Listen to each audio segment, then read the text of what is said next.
For decades, the joke about Brazil has been that it's the country of the future and always will be. Despite enormous natural resources, it has long displayed an uncanny ability to squander its vast potential. Now, it's beginning to look like Brazil might have the last laugh. While most of the world is consumed with debt and unemployment, Brazil is trying to figure out how to manage an economic boom. It was the last country to enter the Great Recession, the first to leave it, and is poised to overtake France and Britain as the world's fifth largest economy. Its outgoing president may be the most popular politician on the planet, and with the World Cup and the Olympics on the way, Brazil is about to make its grand entrance on the global stage. The story will continue in a moment.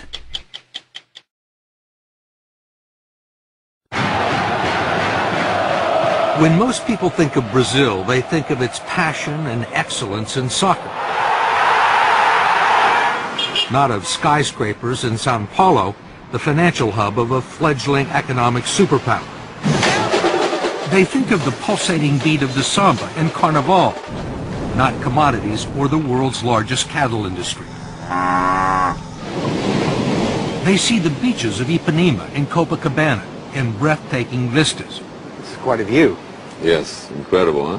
Not Brazilian tycoons like Ike Batista, who has the best view in Rio, not to mention a net worth of $27 billion. How do most Americans see Brazil? They think Buenos Aires is the capital of Brazil, so they mix us with other countries around South America. Most powerful country in South America? GDP-wise, we are bigger than all the other countries together. And, you know, in the last 16 years, Brazil has put its act together. This is it. Hello, time for Americans to wake up. With most of the world's economies stagnant, Brazil's is growing at 7%, 3 times faster than America. It is a huge country, slightly larger than the continental U.S., with vast expanses of arable farmland, an abundance of natural resources, and 14% of the world's fresh water. 80% of its electricity comes from hydropower. It has the most sophisticated biofuels industry in the world, and for its size, the world's greenest economy. Brazil is already the largest producer of iron ore in the world and the world's leading exporter of beef, chicken, orange juice, sugar, coffee, and tobacco, much of it bound for China, which has replaced the U.S. as Brazil's leading trade partner. And Brazil has the size to match China's appetite. You have it's a big everything. dragon on the other side. You have everything they need. We have, yes. You need a Brazil to basically fulfill the Chinese needs. Batista, who has interests in mining, transportation, and oil and gas, is building a huge superport complex north of Rio with Chinese investment that will accommodate the world's largest tankers and speed delivery of iron ore and other resources to Asia. But it's not just commodities that are driving the Brazilian boom. The country has a substantial manufacturing base and a large auto industry. Aviation giant Embraer is the world's third largest aircraft manufacturer behind Boeing and Airbus, and a main supplier of regional jets to the U.S. market. Ike Batista says the one thing that Brazil could use more of is skilled labor. We have to create more engineers. In my oil company, I'm importing Americans to weld our platforms. To weld the platforms? Yes, there's a lack of welders. We're walking into a phase of almost full employment. This country has created almost 1.5 million jobs this year already. It's unbelievable. Brazil has seen periods of prosperity before, only to have the bubbles burst. It spent billions in the 50s and 60s moving its capital to a barren savanna near the middle of the country where it built Brasilia, a futuristic city right out of the Jetsons. Then it borrowed billions more to develop the country's interior.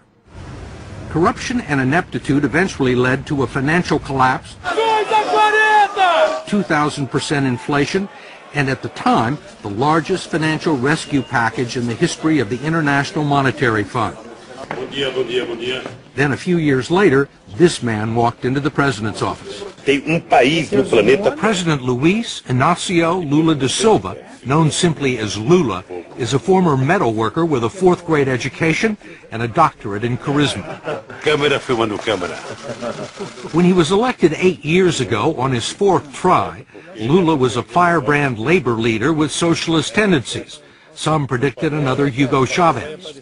But he's about to leave office with a 77% approval rating and much of the credit for turning the country around.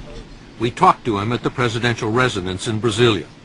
When you took office, there were many businessmen, both in Brazil and abroad, who were very nervous about you, who thought that you were a socialist and that you were going to take the country sharply to the left. Yet these people now are among your biggest supporters. How did that happen? Look, every once in a while I joke that a metal worker with a socialist background had to become president of Brazil to make capitalism work here. Because we were a capitalist society without capital. And if you look at the bank's balance sheets for this year, you will see that the banks have never made so much money in Brazil as they have during my government. The big companies have never sold as many cars as they have during my government.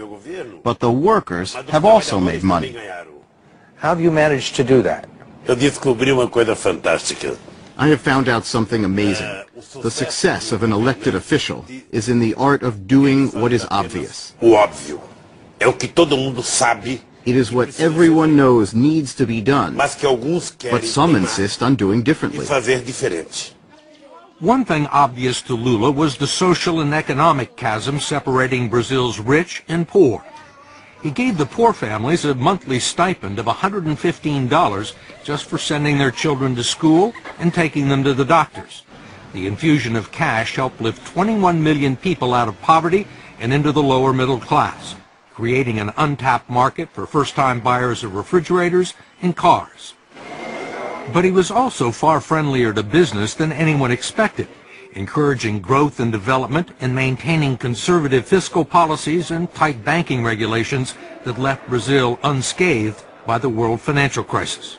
Lula was the right man at the right time, it seems. You have to admit it. You know, he's a kind of pop star.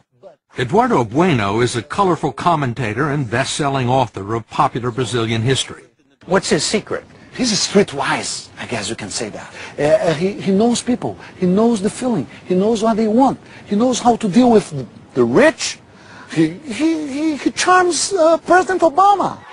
And he also charmed the international committees that awarded Brazil the 2016 Olympics and the World Cup of 2014, political victories that announced the country's arrival as an international player and will present some challenges for Brazil's next president. She is Dilma Rousseff, Lula's former chief of staff and his hand-picked successor, who was elected in October because he was ineligible for a third term. There are people that believe that once you were gone, Brazil may revert to its old ways. Will the momentum continue once you leave office at the end of the year? If there's something I am proud of, it is to have told my people that we are not second-class citizens, that we can get things done. We can believe in ourselves, and then people have started to believe. There are still some non-believers. Given its checkered record for living up to its promise, the rap against Brazil is that it lacks ambition. It's called the Brazilian way. Why do something today that you can pay someone to do the day after tomorrow? Brazilians put up with incredibly high taxes on almost everything, have a high tolerance for corruption, bureaucratic red tape, and according to Eduardo Bueno, harbor a secret love affair with incompetence. President Charles de Gaulle of France once said that Brazil is not a serious country. Do you believe that? Is Brazil a serious country now? It's not a serious country in several instances because they say that they're going to do something and then don't do something. Here in Rio de Janeiro, you can invite someone to your house, they say they're going to come and they don't show up and they don't think it's, no, who cares? But how can you do business in a loose way? How can you run a country in a loose way? While many in Brazil's cities lust for first world status, the third world is never far away. For For decades, Brazil ignored the festering slums known as favelas, which wrap around Rio, overlooking some of the most valuable real estate in the city. They have been staging areas for street crime against tourists and safe havens for drug gangs so well armed that they brought down a police helicopter a few years ago with heavy machine gun fire. Finally, after years of looking the other way, the military police have begun to move in. In recent weeks, some parts of Rio have been a battle zone, with drug traffickers burning buses near some of the sports venues. But so far, the police have pacified 13 of the most dangerous favelas, and there are 27 more to go. This is a revolution. I myself did not believe this 3 years ago. There is a solution for slums all over Brazil. But there are also some massive problems with infrastructure. If the road to Brazil's future is long and wide, it is also jammed with traffic and filled with potholes. 90% of the roads in the country are still unpaved, and in the cities there's not much in the way of public transportation. And already there are major delays in the building and renovating of stadiums for the 2014 World Cup. FIFA, the World Soccer Organization, says Brazil is way behind in making preparations for the World Cup. Will the country be ready? Primeiro, nós precisamos tomar cuidado. Look, first, we need to be careful about European perfectionism, because everything that happens here in the South, they think they know better than us. Então, Well, the Europeans may put their minds at ease because we will organize the most extraordinary World Cup ever. What they didn't make in 500 years, they want to make in 4, because the World Cup is going to be in Brazil. Do you think they'll be ready? No, I don't think it's going to be ready, especially because Brazilians don't mind to be late. You know, they think, just get a little late, what's the problem? They're going to be planting the grass while the ball was already rolling. Whatever happens in Brazil, no one will be able to blame it on a lack of money. That's because 150 miles off the coast lie what are believed to be the largest discoveries of oil found anywhere in the world in the past 35 years.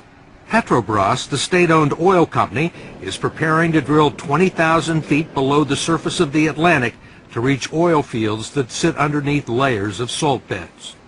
This oil story is $1 trillion story right in front of us here. What do the offshore oil discoveries do for Brazil? What do they mean for the country's future? Oh, it means, you know, we should be producing in excess of 6 million barrels a day.